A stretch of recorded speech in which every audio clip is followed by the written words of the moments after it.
먼저 12절을 보시면 이때에 예수님이 기도하시러 산으로 가셔서 밤이 새도록 하나님께 기도하셨다 그랬습니다. 지금 예수님이 본문에서 기도하시러 산에 가시는 이 시점이 언제냐면 아직 12제자들을 완전하게 세우시지 않았던, 말하자면 공생의 사역 3년 중에 초기에 해당하는 시기라고 할 수 있습니다. 그러니까 예수님은 사역의 초기 때부터 항상 하나님께 기도하셨다. 우리가 이것을 알 수가 있습니다. 그래서 이 기도하신 것은 바로 우리의 구원을 위하여 하나님께 그리스도께서 얼마나 기도하셨는지 우리가 이것을 볼 수가 있습니다. 이러한 예수님의 기도하시는 모습은 먼저 우리에게 기도의 모범을 보여주시는 겁니다. 우리가 기도를 좀 더 깊이 있게 생각을 할 필요가 있습니다. 왜냐하면 우리가 기도하는 것은 중요하다라고 생각은 하지만 하나님의 아들 예수님도 이와 같이 기도하시는데 오늘 본문을 보시면 밤이 새도록 기도하셨다는 거예요. 이것은 뭘 보여줍니까? 하나님의 아들조차도 하나님 아버지의 뜻을 따라서 하나님께 밤새도록 기도하셨다. 이거를 우리에게 보여준다는 거예요. 참 이게 저는 이 말씀을 묵상하면서 감사하다. 주님이 우리의 영혼의 구원을 위하여 하나님 아버지께 얼마나 깊이 기도하셨는가. 이걸 생각해 보게 되었습니다. 지금은 어떨까요? 예수님은 지금 어디 계세요? 천상에 계시죠? 천상에 어디 계십니까? 하나님 보좌 우편에 계시잖아요. 그렇죠? 그런데 천상에서는 예수님은 지금 뭘 하실까요? 천상에서도 우리를 위하여 중보하시고 기도하고 계십니다. 지금도. 예수님은 우리 집사님을 위하여 지금도 기도하고 계시고, 여기 서 있는 이 부족한 남삭수 목사를 위해서도 주님이 기도하시고, 어이구 저 남상수 목사 기도도 안 하고 또 신체는 또 얼마나 또 약하냐, 또 여러 가지 부족하고 연약한 모습은 또 얼마나 많냐. 내가 너를 위해서 기도하지 않을 수가 없다. 예수님이 아마 이렇게 생각하실 것 같아요. 그뿐 아니죠. 주님께 속한 양들을 위하여 주님이 지금도 하늘 보좌 우편에서 아버지께 기도하고 계시는 거예요. 그래서 밤이 새도록 예수님이 기도하셨다. 감히 제가 여러분에게 말씀드릴 수 있는 것은 예수님이 그때 기도하실 때 여러분도 생각하셨습니다. 믿으시기 바랍니다. 2000년 전 예수님께서 그 밤새 기도하실 때 하나님 아버지께서 창세전에 아들에게 주신 그 택하신 백성들을 위하여 기도하실 때 여러분도 그 속에 들어가 있는 거예요. 여러분들의 영혼을 위해서도 주님은 기도하고 계셨던 것입니다. 바로 우리의 구원이 하나님 아버지의 응답에 달려 있다는 사실을 이 기도를 통해서 우리가 볼 수 있는 겁니다. 기도의 응답은 누가 해주십니까? 하나님 아버지가 해주시는 거죠. 그죠? 예?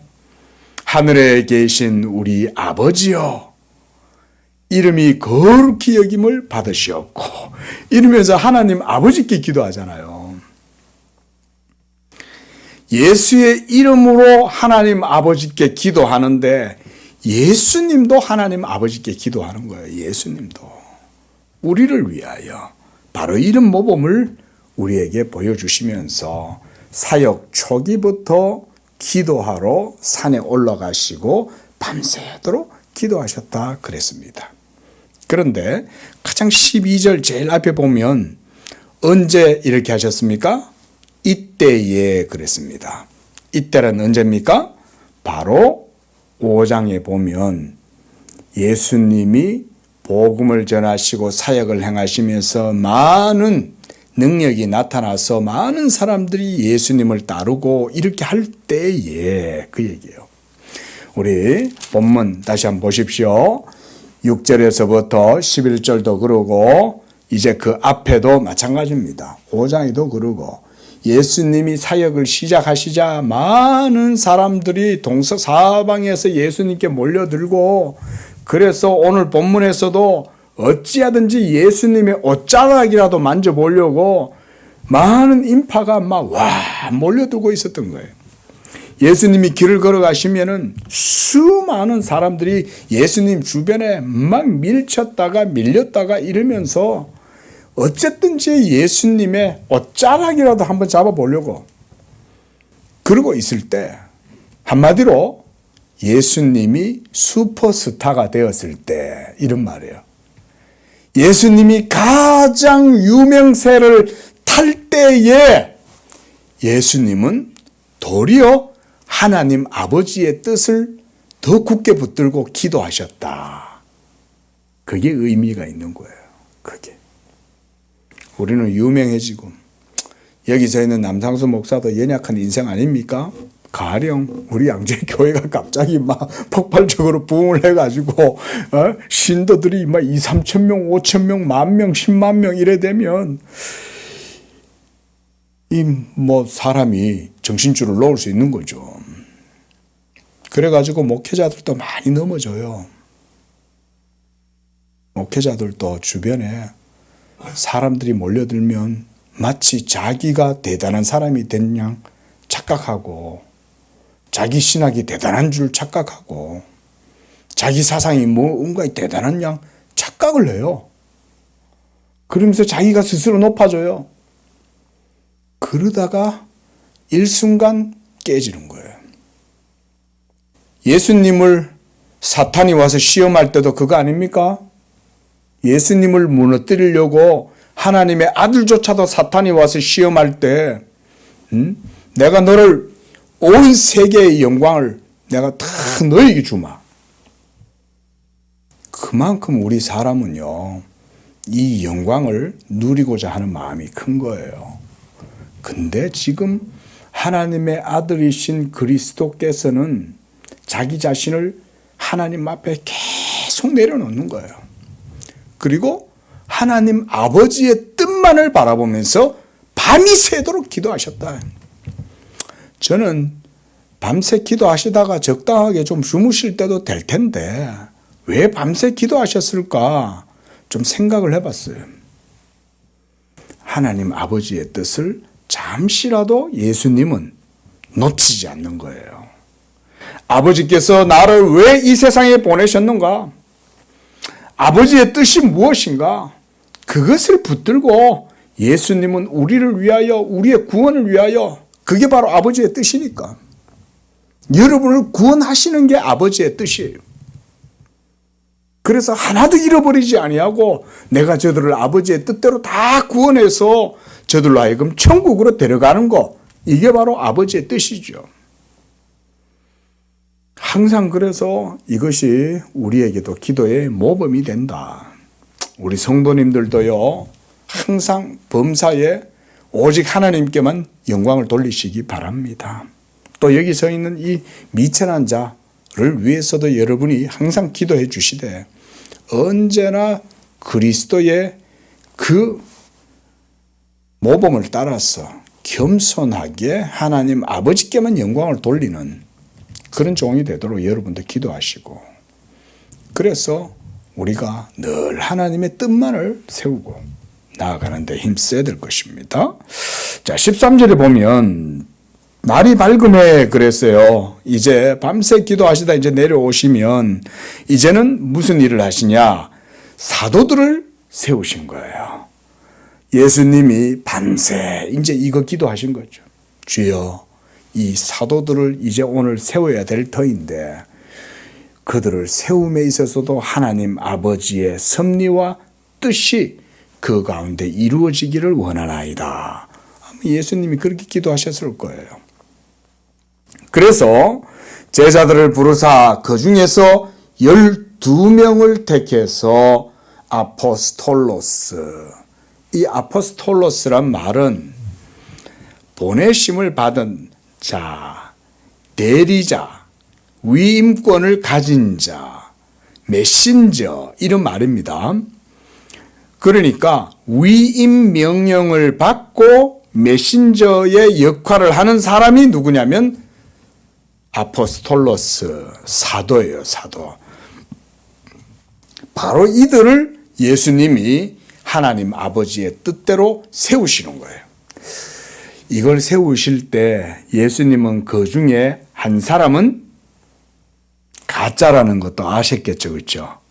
그런데도 예수님은 12를 세우시는 거예요. 그 중에 한 사람이 자기를 배신하여 팔 거라는 것도 예수님은 다 알고 계셨는데도 기도하시는 거예요. 그래서 하나님의 뜻대로 그들을 세우는 거예요. 이 사도들은 하나님께서 자기의 교회를 세우실 때에 이 그리스도를 이 교회의 기초석으로 삼으시고, 그리고 그 기초석 위에 하나님의 성전을 세우시는데 사도들이 바로 이 기둥들입니다. 기둥들. 신약의 예수 그리스도의 교회, 이 기독교의 터가 예수님이라면 그 터에 기둥들이 있는데 그 기둥은 바로 사도들이에요. 그래서 예수님께서는 에베소서 2장 20절에 이렇게 말씀했어요. 너희는 사도들과 선지자들의 터 위에 세움을 입은 자다. 예수께서 친히 모퉁이 돌이 되셨다 그랬어요. 예수님이 모퉁이 돌이 되고 그 위에 또한 사도들이 기둥으로 세워진 거예요. 이게 바로 하나님의 성전입니다. 신약의 교회의 기둥들은 사도들이에요. 그래서 이들이 없이는 교회가 세워질 수가 없었습니다. 그래서 예수님은 이 12를 택하여서 세웠죠. 그리고 나중에 이 가룟 유다는 어떻게 됐어요? 자살을 해서 목매달아 죽잖아요. 그러면 12사도 중에 한 사람이 빠져나갔죠. 그럼 11명밖에 없단 말이에요. 그런데 12기둥이 있어야 되는데 그거를 언제 뽑아요? 사도행전에서 사도들이 다 모여서 거기서 하나님께 기도하면서 권석이 났으니까 그 권석이 난 자리를 누구를 채우오리까 이러면서 하나님께 기도할 때에 제비를 뽑아서 마띠아를 뽑아가지고 마띠아를 12사도 가운데 숫자를 채워 넣는 거죠. 이것은 상징적 의미가 있는 거예요. 구약의 이스라엘이 12지파잖아요. 그렇죠? 그리고 그 12지파들 가운데에 장로들이 각 지파마다 지도자가 되죠.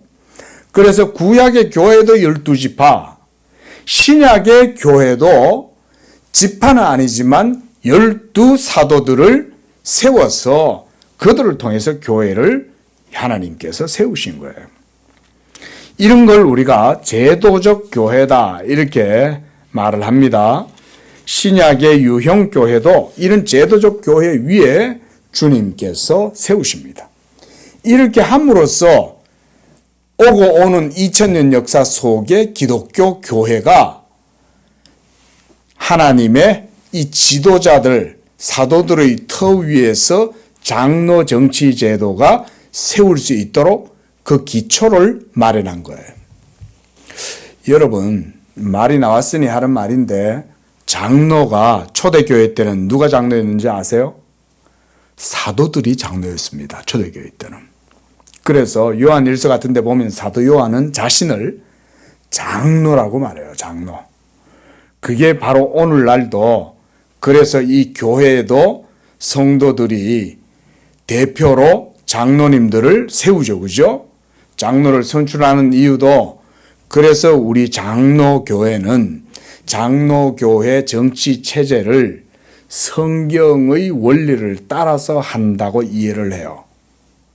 여러분, 그래서 교회가 뭐 장로들 거냐 그런 거 아닙니다.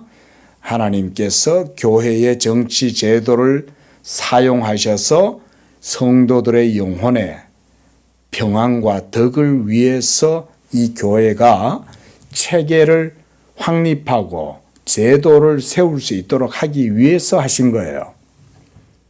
이것은 우리 예수님이 이 땅에 다시 오시는 그날까지, 하나님 나라가 이 땅에 완전하게 이루어질 때까지 이 장로 정치 체제는 그때까지 가는 겁니다. 기억하셔야 돼요. 그래서 교회 장로님들 아무렇게나 욕하면 안 돼요. 교회 장로님들은 성령에 의해서 주님이 택하셔서 세우는 거예요. 목사도 장로입니다. 엄밀히 말하면 목사도 가르치는 장로예요. 그래서 신학을 전공하고 학문의 전문적인 그런 교육을 받고 그렇게 해서 성도들 앞에 은사를 그렇게 해서 사용하도록 하나님께서 말씀과 믿음과 성령으로 세우는 자들이 목사이고, 또 치리하는 장로님들도 있어요. 그 치리 장로님들도 교회의 대표들인 거예요. 그래서 이런 장로의 정치 체제를 통해서 하나님이 교회를 세우시는데, 자, 어쨌든 주님이 신약 교회의 초석을 세우심에 있어서 이 사도들을 그들 가운데 기둥으로 세웠다. 이거를 그래서 항상 기억하셔야 됩니다. 장로 정치 체제는 사람이 만든 거 아니에요. 하나님이 만드신 거예요. 자, 그렇게 해서 이제 14절부터는 12제자들의 이름을 16절까지 얘기했습니다. 자, 이제 17절에 이제 예수님이 이들을 세우신 다음 그들과 함께 내려오셨다 그랬습니다. 그리고 많은 제자들의 무리가 생기고, 그래서 예수님의 말씀도 듣고 병 고침을 받으려고 많은 사람들이 동서사방에서 다 몰려든 거예요. 자, 이때도 하나님께서 동서사방으로 예수님에게 사람들이 모이도록 하시는 거예요. 여러분, 이거 여기에 성부 하나님의 사역과 역사가 섭리가 있습니다. 많은 사람들이 예수님에게 몰려들 때 물론 예수님이 인기가 있고 예수님의 병 고침의 능력이 나타나서 몰려드는 것이기도 하지만, 예수님이 인기를 얻고 유명세를 타게 되는 건 하나님 아버지가 많은 사람들을 예수님한테로 몰아가는 거예요. 하나님의 섭리입니다. 왜냐하면 그렇게 해야 기독교 교회가 세워지고 예수로 말미암는 하나님의 언약이 이루어지기 때문에 많은 사람들을 하나님 아버지가 그들에게 몰아가시는 거예요. 그러니까 그때부터 놀라운 능력들이 나타나기 시작하는 겁니다. 그래서 18절에 더러운 귀신에게 고난받는 자들도 고침을 받고, 그러다 보니 19절에 온 무리가 예수를 만지려고 힘쓰니 이는 능력이 예수께로부터 나와서 모든 사람을 낫게 함이로라 그랬습니다. 여기에서 우리가 주목해야 될 게 뭐냐면 능력이 예수께로부터 나왔다는 거예요. 병 고치는 능력, 이거 아무도 못하죠. 누구도 할 수 없는 겁니다. 오직 하나님만이 하는 거예요. 그런데 이 하나님의 신적인 능력이 예수께로부터 나오는 거예요. 이게 이제 중요한 겁니다. 우리가 이 부분을 주목해서 봐야 됩니다. 하나님의 능력이 나사렛 예수를 통하여 나타나게 될 때 그 예수가 바로 하나님의 기름 부음 받은 종이다. 이걸 이 병 고치는 기적과 귀신이 쫓겨나가는 권세와 이런 것들을 통해서 우리가 확인할 수 있겠죠. 이 남상수 목사가 길 가는 사람, 막 병든 자, 저는 자 있는데 가가지고 막 기도하면 그 사람들이 막 쉽게 낫습니까? 별로 그럴 일이 없잖아요. 하나님은 물론 뭐 하실 수 있겠지만 하나님은 예수의 이름이 영광을 받는 그 섭리 속에서만 그 일이 이루어집니다. 그래서 사도행전 10장 38절을 한번 보시기 바랍니다. 사도행전 10장 38절 말씀을 보면 거기에 이 예수님에게 나타난 능력을 이렇게 묘사해요. 하나님이 나사렛 예수에게 성령과 능력을 기름 붓듯 하셨음에 그랬습니다.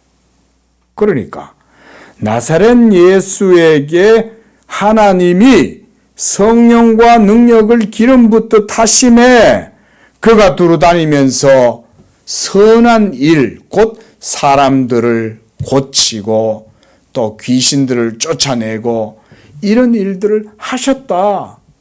하나님이 함께 하셔서 그런 일이 나타난 것이다. 또 여기서는 이렇게 표현합니다. 방금 우리가 읽었던 누가복음 말씀에서는 이는 능력이 예수에게로부터 나왔다 그랬거든요. 그런데 사도행전 10장 38절에서는 하나님이 예수와 함께 했다는 거예요. 자, 이 두 말씀을 우리가 적절하게 이해를 하려면 어떻게 이해를 하면 되겠습니까? 제가 말씀드렸듯 하나님이 예수를 통해서 능력이 나타나게 하셔서 예수의 이름이 높임을 받게 하고 그 예수로 말미암아 기독교의 초석이 되도록 하신 것. 저는 이것을 이렇게 설명해요. 이렇게 해야 하나님의 교회가 예수의 이름으로 세워지는 거 아닙니까? 그리고 이 능력을 이제는 누구들에게도 줘요? 사도들에게도 주시는 거예요. 예수님이. 자기에게 나타났던 이 능력을 예수님이 사도들에게도 주십니다. 왜 예수님은 사도들에게 이런 능력을 주셨을까요? 그들이 바로 교회의 기둥들이기 때문에 그러는 거예요. 그렇게 해야 뭐가 세워져요? 교회가 세워지는 거예요. 하나님은요, 저는 이런 비상한 섭리, 우리가 이런 걸 비상한 섭리라 그러거든요. 이런 비상한 섭리가 교회를 세우시는 과정 속에 하나님이 때때로 수반하셔서 역사하십니다. 하나님의 나라가 권능 가운데 임하기 때문에 어떻게 보면 이런 것은 필수 불가결한 요소일 수도 있어요. 왜냐하면 하나님 나라가 임하는 거잖아요. 하나님 나라는 보이지 아니하지만 막강한 권세가 있거든요. 근데 이 막강한 권세가 조선에 복음이 전파됐어요. 복음이 없던 이 어두운 땅에 하나님 나라의 복음이 전파되고 나니까 하나님 나라가 막강하게 예수의 복음을 통해서 역사가 일어났어요. 그러니까 선교사들이나 목사들이나 의도하지 않았는데 놀라운 하나님의 능력이 막 나타나요. 기적주의가 아니에요. 하나님의 나라가 권능 가운데 임하는 거예요. 예수의 복음이 전파될 때 그런 자연스러운 현상들이 동반되는 거예요. 그걸 이상하게 생각할 필요 없어요. 하나님의 나라는 권능 가운데 임한다 그랬거든요. 권능. 예수의 복음이 진리고 예수가 높임을 받고 하나님의 아들이고 그래서 하나님께서 이 예수를 통해서 물과 성령을 기름 붓듯 하셨다 그랬으니까 복음이 전파되는 곳에 이런 능력이 나타나게 되는 것은 자연스러운 현상이다. 이렇게 생각하시면 돼요. 그러면 목사님 요새는 왜 기적이 안 나타납니까? 그걸 또 그렇게 보지 마라 이거예요. 그게야말로 기적주의인 거예요. 아니에요. 하나님의 비상한 섭리가 때때로 안 나타날 수도 있어요. 아니, 안 나타난다고 하나님의 능력이 없습니까? 하나님이 역사 안 하신다고 해서 병자가, 말기암 환자가 암이 치료가 안 된다고 해서 거기에 하나님의 능력이 없다고 생각할 수 있습니까? 그렇지 않죠. 그러나 초기에 복음이 전파되어질 때 그 복음을 통해서 하나님 나라가 권능 가운데 임할 때에는 막 귀신도 쫓겨나가요. 지금도요, 세계 선교 복음이 전파되는 곳곳마다 선교사들을 통해서 하나님이 역사하시는데 하나님의 능력이 나타나서 막 놀라운 일들이 일어나게 되는 현상들이 많이 보고됩니다. 지금도. 사입이 아니에요. 사입이들. 진짜로 나타나요. 그렇다고 해서 진짜로 나타났다고 해서 우리 삶 속에도 그런 기적이 나타나길 바라서는 안 된다 이 말인 거예요. 그게 기적주의예요. 그게. 하나님이 안 하실 수도 있죠. 응? 만약에 복음이 전파되는 곳곳마다 100% 기적이 나타난다고 한다면 선교사들이 순교를 당할 일도 없겠죠. 그런데 어때요? 어떤 곳에서는 병 고침에 귀신이 나가는 그런 하나님 나라의 권능이 나타나기도 하지만 어떤 곳에서는 선교사들이 순교를 당하기도 하잖아요. 응? 억압을 당하기도 하고 추방이 되기도 하잖아요. 우리가 그런 건 하나님의 은밀한 섭리 속에 있기 때문에 우리가 기적을 함부로 판단해서는 안 되는 것이죠. 자, 어쨌든 하나님께서 지금은 예수로 말미암아 이 능력이 나타나게 하시는 거예요. 그래서 모든 사람들의 시선이 누구에게 몰려요? 나사렛 예수에게 다 집중되는 거예요. 이게 하나님의 의도예요. 여러분 이걸 아셔야 돼요. 하나님 아버지께서 예수에게 많은 사람들을 다 몰아가시는 거예요. 왜 그렇게 하시겠어요? 예수를 통해서 구원을 얻게 하시려고. 이게 중요한 거예요. 성경의 이런 사건들의 의미를 우리가 그렇게 봐야 돼요. 왜 예수의 이름에 놀라운 능력이 나타나냐? 예수가 구원자니까. 하나님의 뜻이 예수에게 있으니까. 예수가 만유의 후사고 예수가 하나님의 언약의 대상자고 그 예수가 하나님의 상속자니까. 그래서 하나님이 이 예수를 지극히 높이시고 그 예수로 말미암아 하나님의 영광을 나타내시려고 하기 때문에 많은 사람들을 예수님에게 몰아가는 거예요. 바로 이런 일들이 나타나는 겁니다.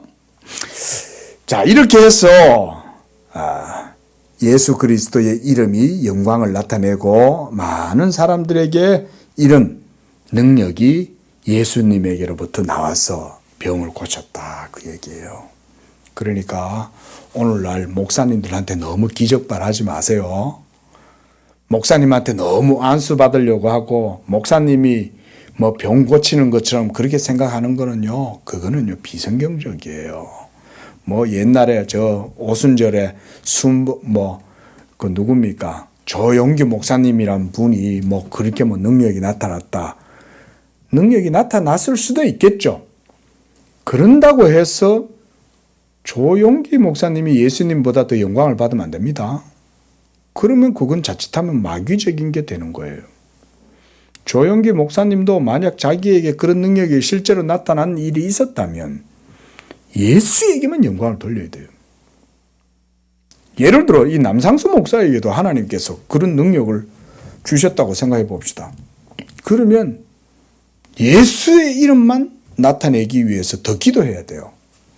남상수 목사가 밤새 기도 안 하는 걸 보면 그런 능력은 분명히 안 나타나.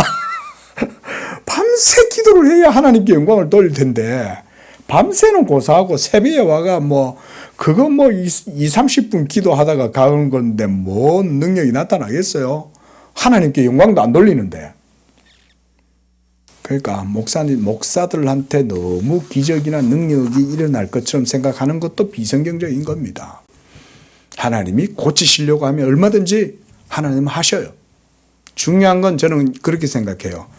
교회가 목사뿐만 아니라 모든 성도들이 하나님의 말씀에 믿음을 가지고 나아가면 성령이 우리 안에서 목회하신다. 성령이 안수하신다. 예? 성령이 예수의 이름의 영광이 나타날 만하면 역사하신다. 그러면 기적이 나타나는 거예요. 그러면 우리 강도사님 수술도 안 했는데 병이 나았다 그러면 그 하나님이 역사하시면 그러실 수 있는 거예요. 그게 저는 바람직한 생각이라고 생각해요. 우리 안에 우리 교회의 목회자는 사실은 남상수 목사는 하나님이 그냥 세워놓으신 거고 성령이 말씀을 통해서 역사하는 게 성령의 목회예요. 말씀의 목회를 하시면 예수의 영광이 나타나도록 하시기 위해서 성령이 고치시는 거예요. 저는 그럴 수는 있다고 봐요. 예. 자, 20절부터는 이제 예수님께서 소위 마태복음 5장에서 8장까지 나오는 산상수훈의 내용이 누가복음에서는 6장 20절부터 마지막 절까지 나옵니다. 특별히 우리가 마태복음 5장 1절에서 12절까지의 내용은 우리가 팔복이라고 그러죠. 그죠? 여러분, 노래도 있잖아요. 그죠? 심령이 가난한 자는 천국이 저희 것이요. 우리가 이런 노래도 있잖아요. 그 마태복음 5장 1절과 12절에 나오는 그런 팔복에 대한 내용뿐만 아니라 그 이후에 나오는 이제 이 구약의 그 산상수훈 율법에 대한 해석도 누가복음에서는 이 6장 부분에서 나옵니다. 오늘은 우리가 시간 안에 우리가 그 중에서 20절부터 26절까지의 내용만 간략하게 살펴보고 말씀을 마무리하겠습니다. 이 내용은 제가 마태복음 강해를 하면서도 전한 바가 있고 또 자주 여러분들에게 말씀을 드렸지만 오늘은 본문을 통해서 간략하게 살펴본 후에 마치도록 하겠습니다. 자, 우리가 예수님의 그 강화라고 그러죠. 예수님의 가르침의 내용들을 듣다 보면요. 때때로 예수님이 역설적 표현들을 많이 쓰십니다. 우리가 역설 그러면 파라독스잖아요.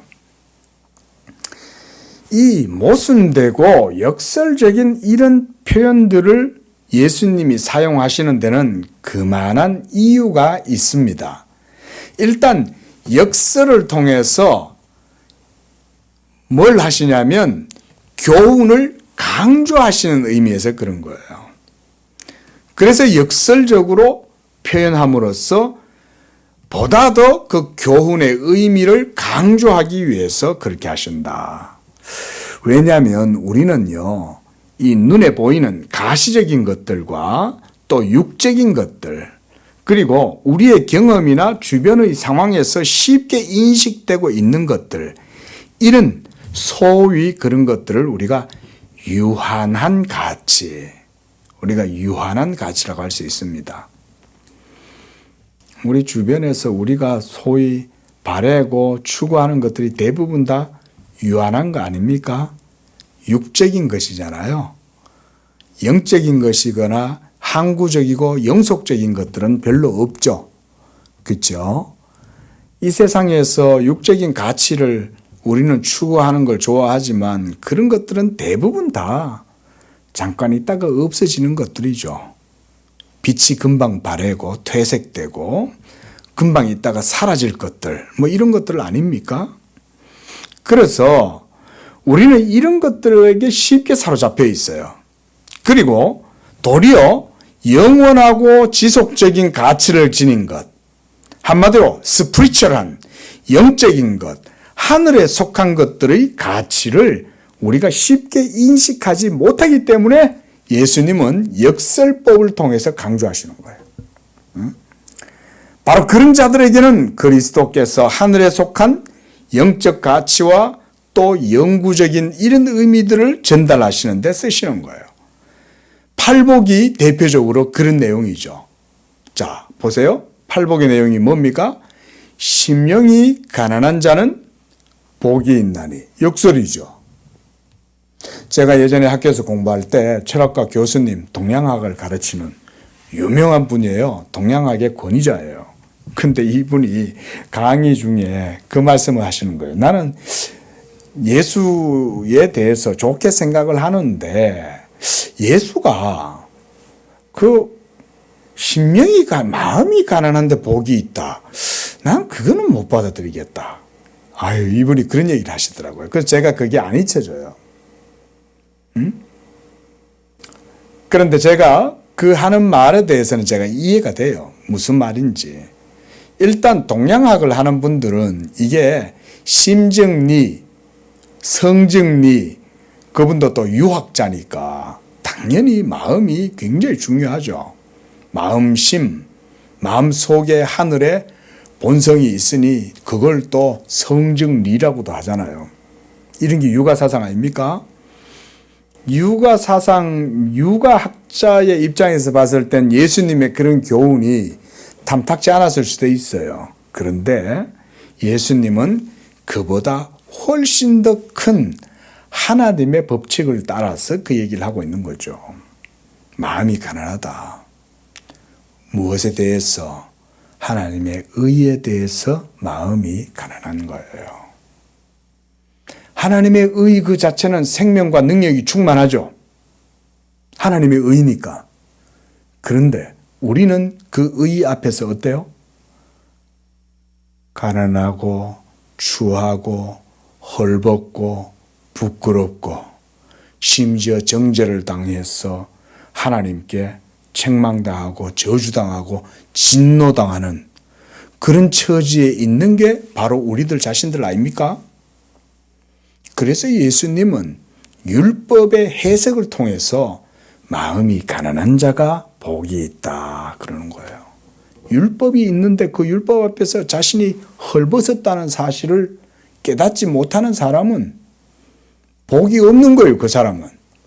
하지만 율법 앞에서 자기가 수치가 드러나고 자기의 부끄러움이 드러나고 자기의 불의함이 드러나고 자기의 연약함이 드러나서 하나님 앞에서 무능하고 그래서 상한 갈대와 같고 꺼져가는 심지와 같고 그렇게 해서 연약한 심령으로 그런 심령의 가난함을 가지고 있는 사람, 바로 그런 사람은 복이 있다.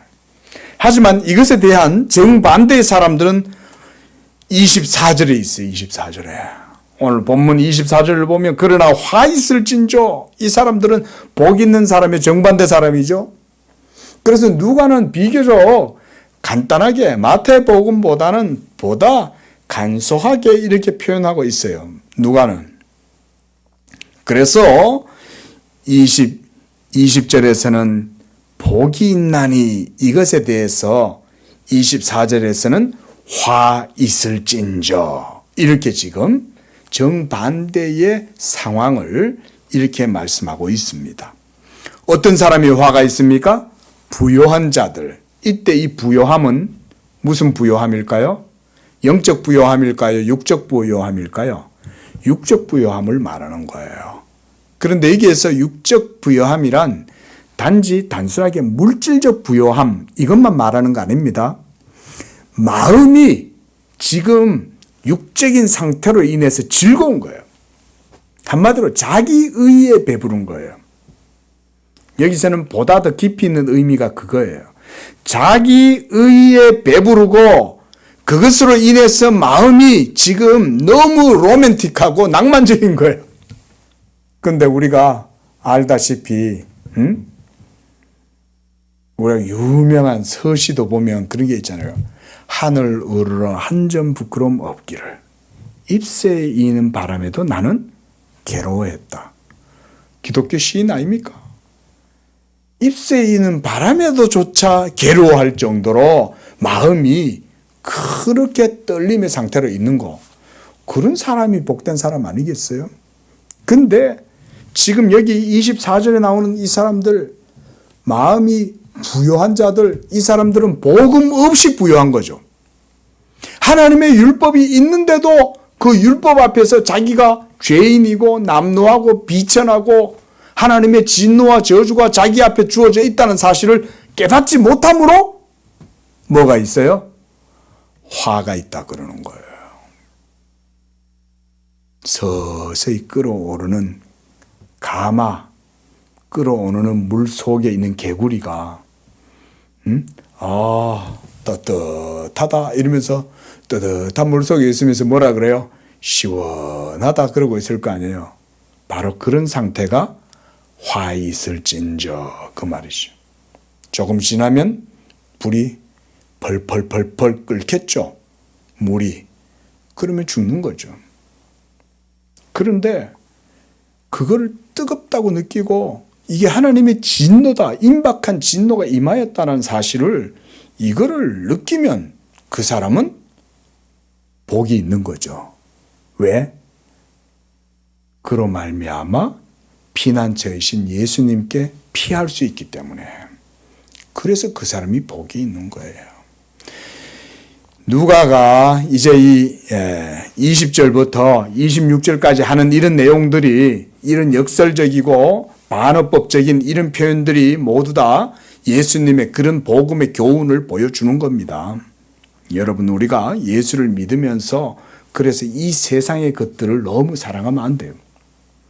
또 마음에 복음이 아닌 다른 것으로 여러분들의 마음을 뭔가 채우려고 하면 안 돼요. 그런 것들은 잠시 있다가 없어질 것들이에요. 돈, 가족, 명예, 이 세상에 있는 많은 가치들, 이런 것들은 다 육적인 것들이고 잠깐 있다가 없어질 것들이에요. 그러나 진정으로 없어지지 아니하고 생명이 되고 의가 되는 것들은 잠깐 있다 없어지는 게 아니죠. 그런 것들은 영구적인 것들인데 모두 다 그리스도께 속한 것들이죠.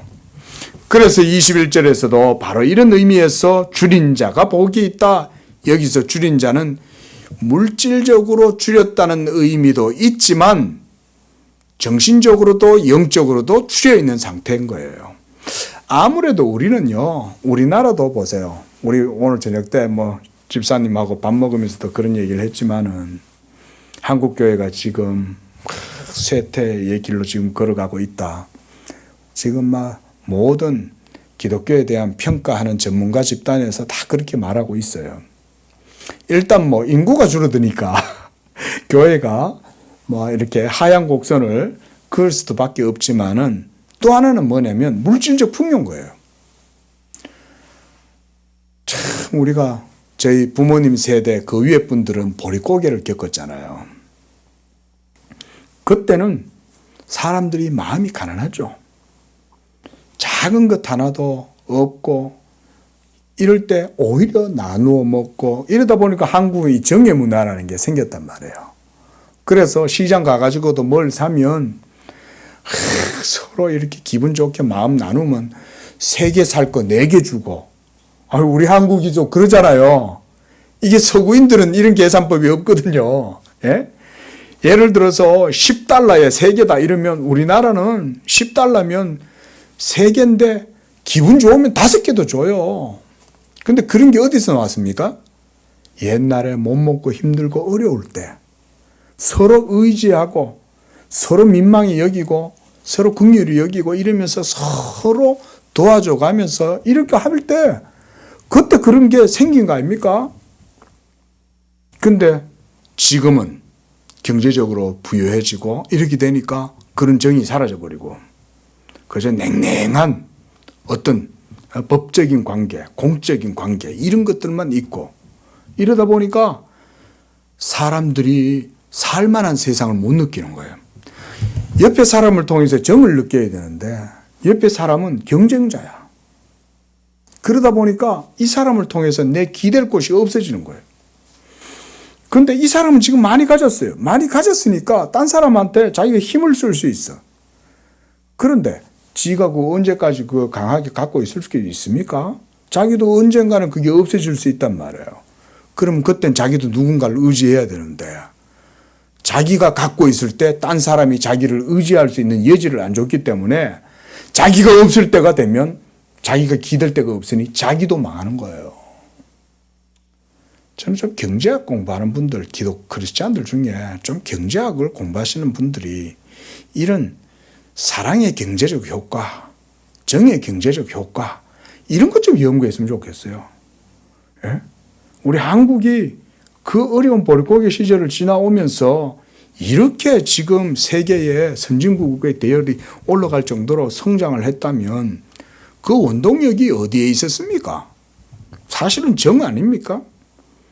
사실은 서로 의지하고 이해해주고 도와주고 양보해주고 이런 것에서 경제적 효과가 나온 거 아닙니까? 제가 볼 때 경제학을 그런 식으로 안 해요.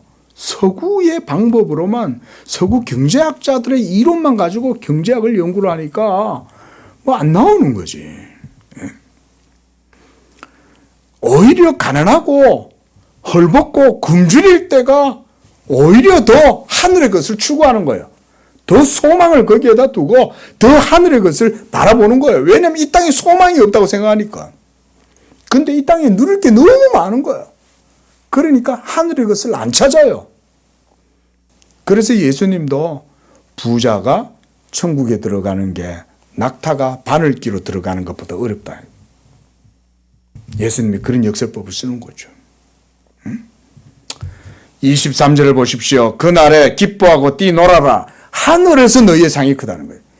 그리스도인들이 이 땅 가운데에서 복된 삶을 살아가는 사람들은 이 땅의 걸 추구하는 게 아니에요. 하늘의 상을 추구하면서 살아가는 것. 보이지 아니하는 것은 영원한 것이고 잠깐 있다가 눈에 보이는 것은 잠깐 있다가 없어지는 것이고 보이지 않은 것은 영구적인 것이다. 사도도 이렇게 얘기하잖아요. 우리 예수 믿는 분들은 보이지 아니하는 하늘의 영적인 것을 추구하는 사람들입니다. 비록 이 땅에서 우리가 육적인 것들에 종사하고 있고 그런 영역에서 여러분들의 삶의 일터가 그렇게 유지가 된다 하더라도 여러분 그것이 모든 것이다라고는 생각하지 마십시오. 여러분들의 마음을 하늘에 두고 물질적 풍요를 그렇다고 누리지 말란 말도 안 해요. 물질의 복을 누리지 말란 말도 안 해요. 하지만 물질의 복이 본질적인 것이라고는 생각하지 말라는 거예요. 어디 이 세상의 즐거움을 누리지 말라는 말도 아닙니다. 여러분 오해하시지 마세요. 그럼 목사님 여행도 못 갑니까? 물론 그런 것도 하나님 나라를 위해서 절제할 수 있다면 오히려 그게 더 나아요. 그것도 차라리 내가 하나님의 영적인 것들 하나님의 영광을 위해서 그걸 안 할 수 있다면 그건 더 좋아요. 안 할 수 있다면. 그렇다고 해서 한다고 해서 그게 죄가 되거나 문제가 되진 않아요. 그러나 여러분들의 자유와 여러분들의 복음의 신앙과 소망이 하늘의 가치를 두어라 이 말인 거예요. 그러할 때 그런 것을 추구하자면 때로는 육적인 것을 절제하고 내려놔야 될 때도 있어요. 그러면 그런 것은 하나님이 아시는 거예요. 하나님이 그런 걸 보시는 거예요. 그런 거를. 자, 말씀을 맺겠습니다. 오늘 예수님께서는 이와 같이 역설적인 표현을 통해서 복음의 의미를 설명해 줍니다. 그리고 율법에 대한 해석을 통해서 우리의 영적인 상태를 하나님 앞에서 돌아볼 때 이 세상의 것으로 배부르지 말고 영적인 것에 부유한 자가 되고 도리어 이 세상의 것들은 하나님 앞에서 내려놓을 수 있는 그런 믿음의 그런 모습으로 하나님 앞에 우리를 드리자. 저는 이렇게 말씀드리고 싶습니다. 기도하겠습니다. 거룩하시고 자비로우신 주님 감사합니다. 이 험악한 세상 가운데 또한 수많은 사람들은 넓은 길로 가지만은 우리 양재교회 성도들은 예수 복음을 따라서 영적인 것을 추구하고 하늘의 소망을 따라서 살며 좁은 길로 가기를 힘쓰는 그런 믿음의 종들이 다 되게 도와주시옵소서. 무엇보다 그리스도 예수 안에서 우리는 항상 하나님 앞에 우리의 심령이 가난하고 애통하고 의에 줄이고 목마른 그런 자들이 다 되도록 도와주시고 늘 하나님 말씀 앞에서 정결한 심령을 갖고 심령이 깨끗하여 하나님을 알고 하나님을 바라보면서 영적인 것에 부요한 그런 하나님의 종들이 다 되도록 축복해 주옵소서. 우리 성도들이 그렇게 믿음으로 살아갈 때 도리어 하나님께서 복을 주시고 이 땅 가운데에서도 땅을 유업으로 차지할 수 있는 그런 복음의 은혜와 권세도 허락해 주옵소서. 예수님의 이름으로 기도합니다. 아멘.